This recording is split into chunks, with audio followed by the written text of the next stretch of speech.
Okay. Quite a few people have asked me about things they should be revising, so I'm going to try and do a really quick run through of some key topics that regularly turn up. If bits of this are gone through a bit quickly, or if there are some things that I don't complete, you can always pause, go back, take a look. Let's start with this. Moving in between fraction and percentages. I want to turn 9/25 into a percentage. My method is going to be based on coming up with a new fraction out of 100. So 25 goes into 100 4 times. I do the same on the top. Get 36 out of 100, and anything out of 100 is a percentage.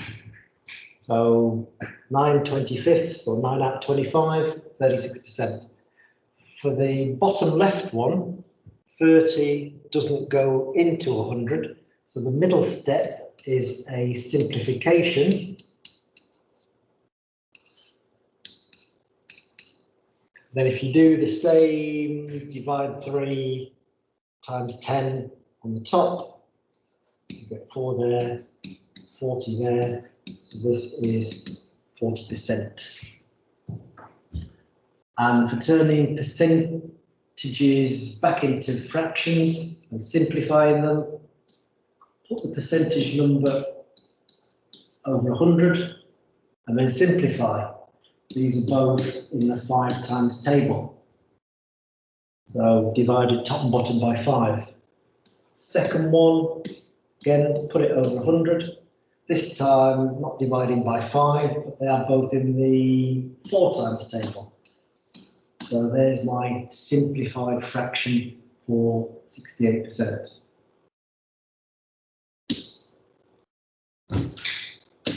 Percentages of amounts. Okay, if you're allowed a calculator, you can treat the percentage as a fraction and do 30 divide 100 times 66, or you can turn the percentage into a decimal.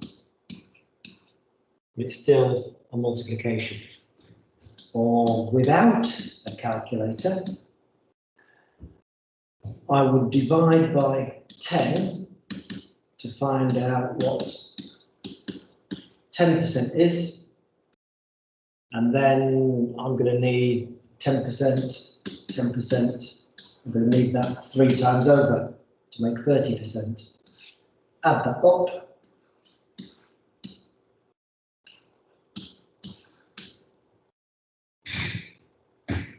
And if you're using this method, if you ever get asked to do a percentage of 5, then if I'd halved the 10%,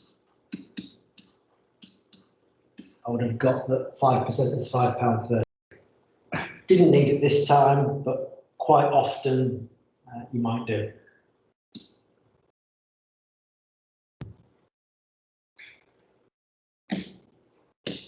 Fractions of an amount. All you need to really remember here is take your amount, divide by the bottom times by the top. So the first step is going to be that, and your second step is going to be that. So, and because the question includes units, make sure you put any relevant units in your answer as well.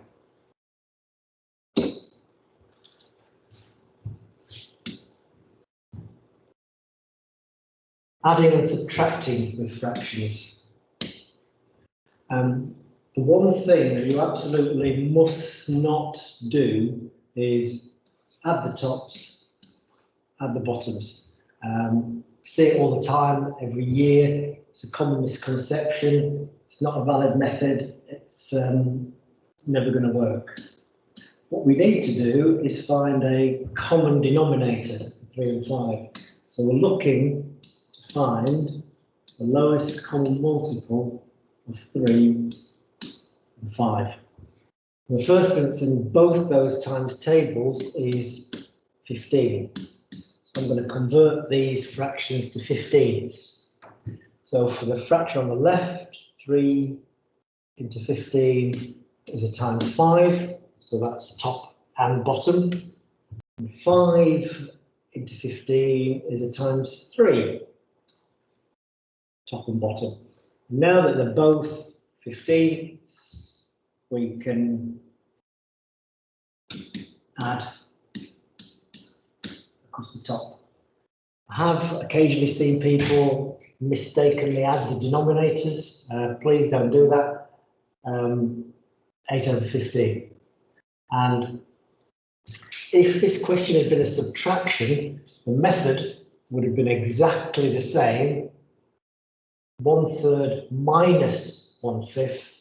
You'd have done the 5, take away the 3, and it would have left you with 2/15.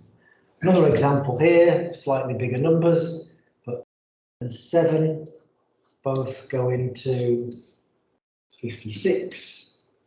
So on the left here, that's a times 8.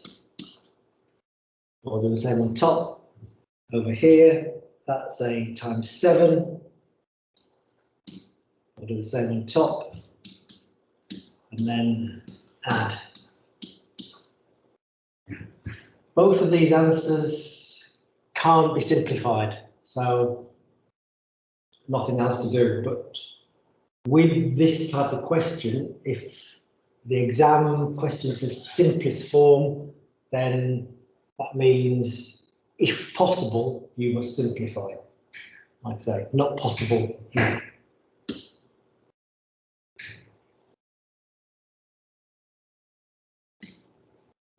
Ratio. Okay. Two slightly different types of ratio question. Alice and Bill. Right. I recommend some sort of sketch for this. So if this block represents the whole of the £54, then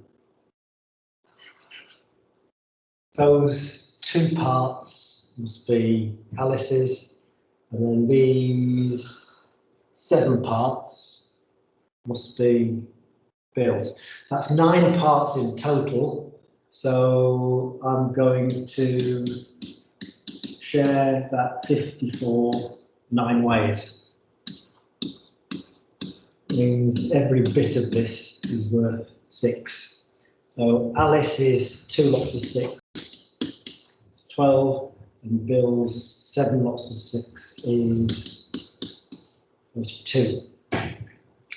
The second question is going to be slightly different because this 36 here is not the total. So common mistake would be to try and share the 36 8 ways. So let's have a look.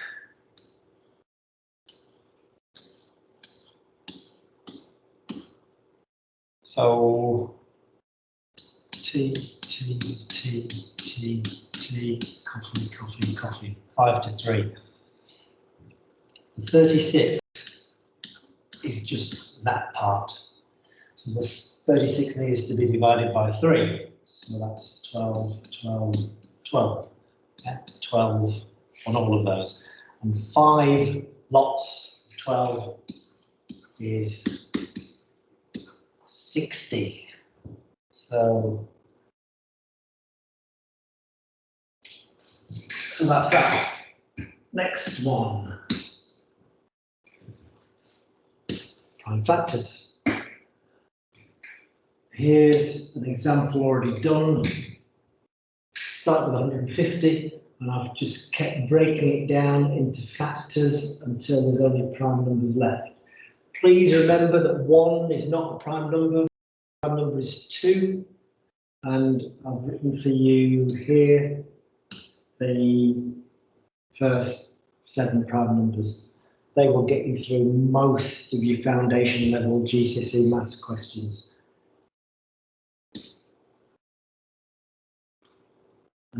So another example. 120 is 10 times 12. So 10 is 2 times 5. 2 times 6. 2 times 3. So we've got that 120 equals 2 cubed times 3 times 5.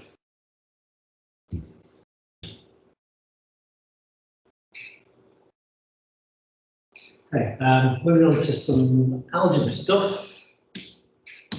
Simplify expressions.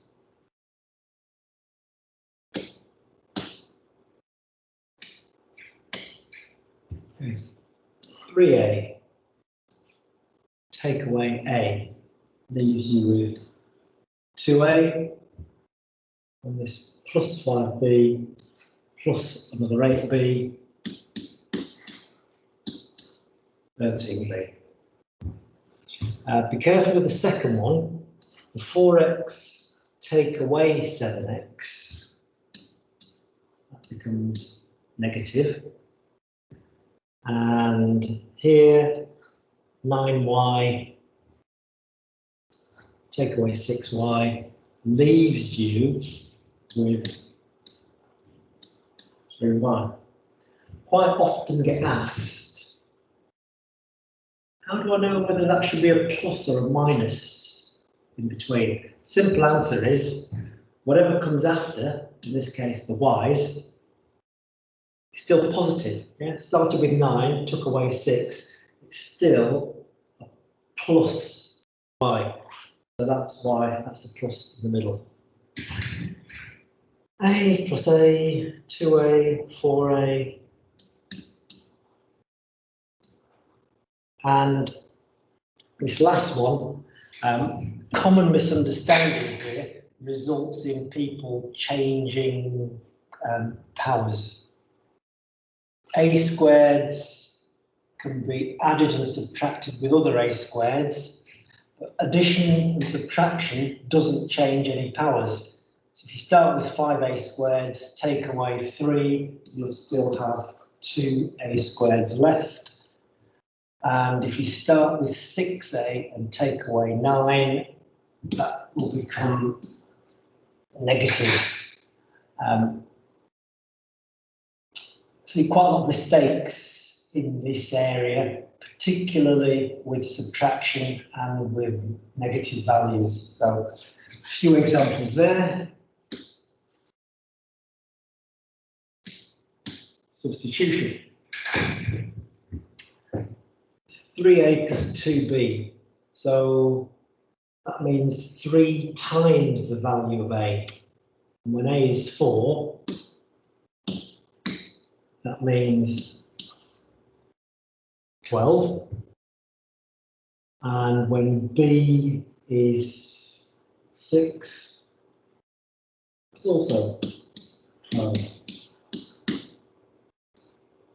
And common mistakes, leaving letters behind. When you substitute, the answer is just a number. There are no letters remaining because they've all been substituted. And next one, well, x is 3, it's going to be 6 plus 3 times negative 4. And remember, when you add a negative, that can be simplified to a subtraction. 6 take away 12 is negative 6.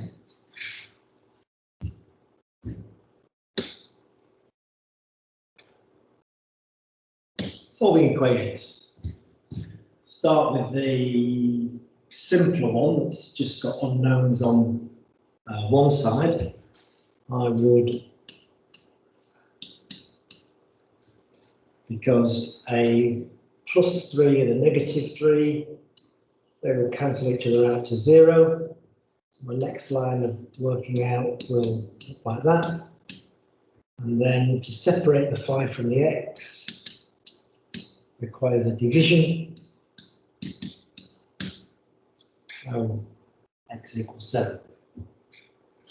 If you've got unknowns on both sides, the method I would recommend is to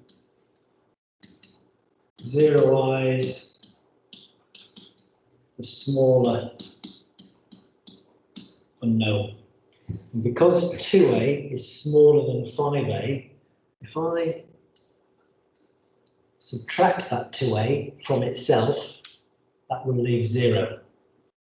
I've got to do that on both sides. So I'm just left with 3 equals 3a minus 21.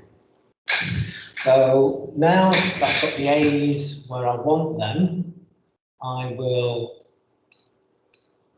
add 21, because that will zeroize those numbers on the right hand side. And when I add 21 over here, I'll get that 3a equals 24. So that must make, when I divide by 3, a is 8.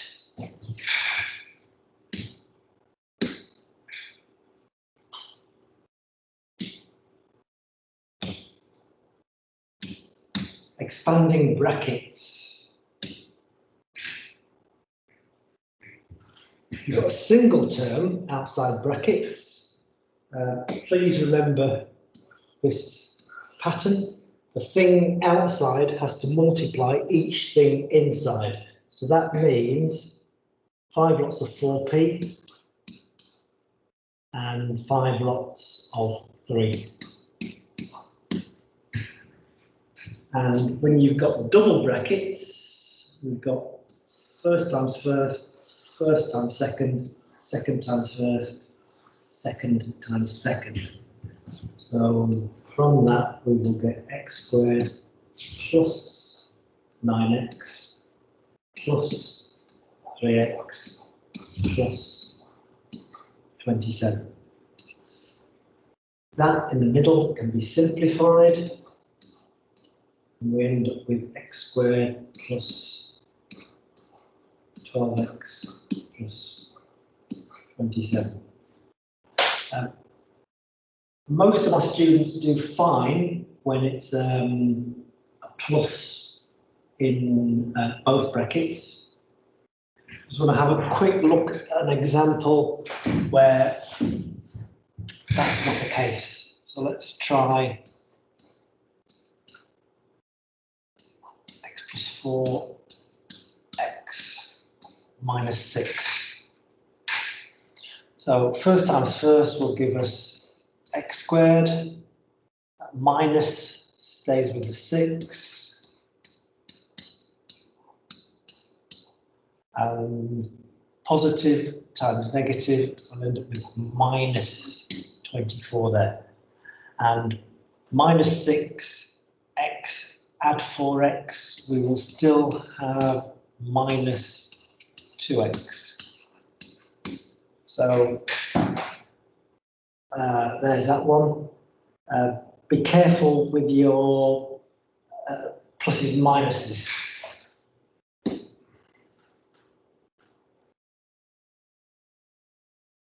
Okay.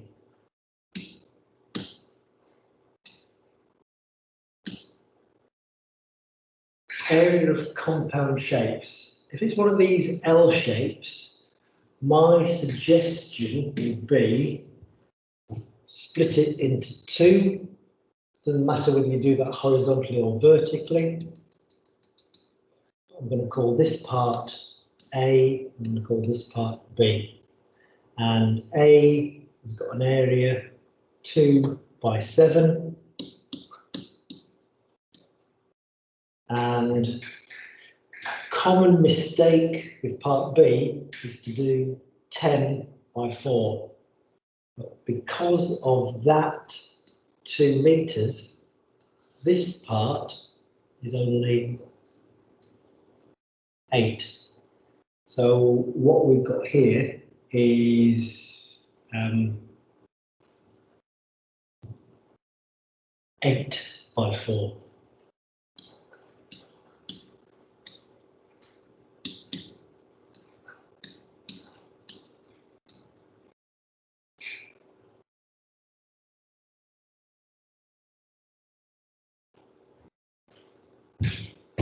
Okay, moving on. Volume cone shapes. So here we've got cuboid. Volume is height times width times depth. So 7 times 7, 49. 49 times 20. That's got a volume of 980. Remember, it's always cubic units for volume. And a cylinder. Cylinder's got circular ends, and that means we're going to have to use pi. So it's going to be the area of the circular end. So that's pi times radius squared for the area, and then times 10 for the volume.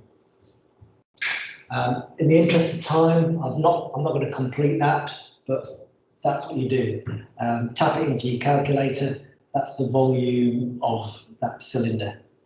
And for the triangular prism down the bottom, because the end is triangular, we've got base times height divide 2, because that's area of a triangle. And then if you multiply that by the length of the prism, so we've got 24 over 2 is 12. 12 times 12.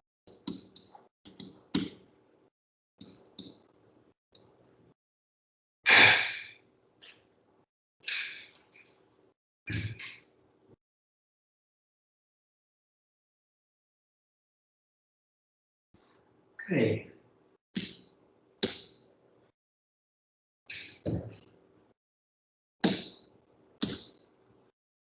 Trapezium, it has one pair parallel sides, and your method is to add together the parallel sides, divide by 2, that's 18 over 2 is 9, and then multiply by the distance between them. 9 times 5 .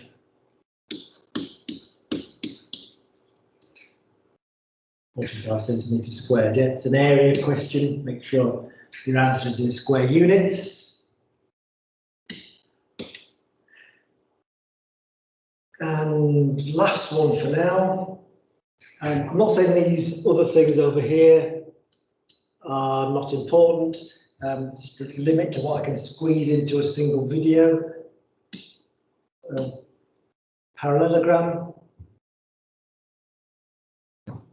Area is, area is base times vertical height. Okay. This is the vertical height. This 7 over here is what we call the slant height.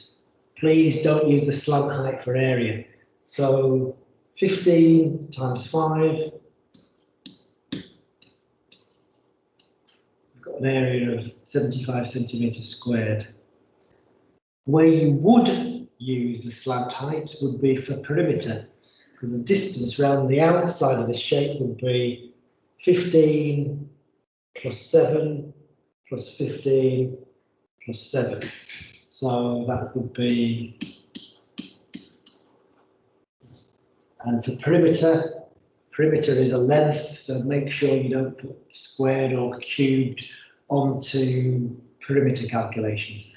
So that was a bit quick, but hopefully you'll find something useful there that will help you with your exam.